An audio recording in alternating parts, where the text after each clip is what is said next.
11वी-12वीला शिकत असताना मी कमवा आणि शिकाचा विद्यार्थी होतो आणि त्यावेळेस हे विजन इतकं मोठं होईल असं अपेक्षित नव्हतं, पण हां. प्रयत्न करायला हरकत नाही. कारण ज्या महाविद्यालयात मी शिकत होतो, माझे सीनियर ह्या महाराष्ट्राचे नितीन करीर साहेब जे मुख्य सचिव म्हणून राहून गेलेत. हं, हं. असे अनेक मान्यवर ज्यांचं हे बघितलं, व्हिजन बघितलं किंवा त्यांची पोस्ट बघितली, की हे प्रवरित घडलेत. हं, हं. असं वाटायचं की आपण एक शेतकरी कुटुंबातून आलोय. आपण 3 नंबरचे आहोत. हं. आपले 2 भाऊ शेती करतात. आपल्याला काहीतरी वेगळं करता येईल का? हां. आणि हा ध्यास घेऊन मी 11वी-12वी मध्ये प्रचंड मेहनत घेतली हं. आणि योगायोगाने माझा नंबर मेडिकलला लागला आणि अच्छा. मेडिकलला जेव्हा मी संभाजीनगर त्यावेळेच्या औरंगाबादला शिफ्ट झालो, माझे सगळे क्लासमेट हे उच्चभ्रू वस्तीतले सदन कुक परिवारातील होते.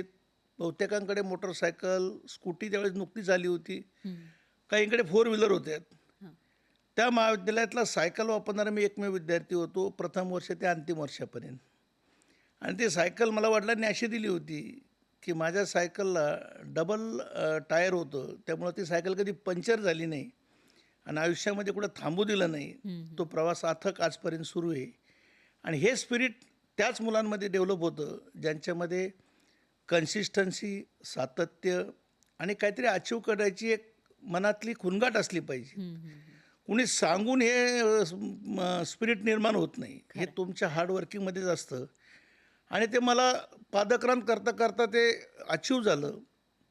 मी अंडर ग्रॅज्युएट शिक्षण संपल्यानंतर 93 साली दवाखाना सुरू केला. हं.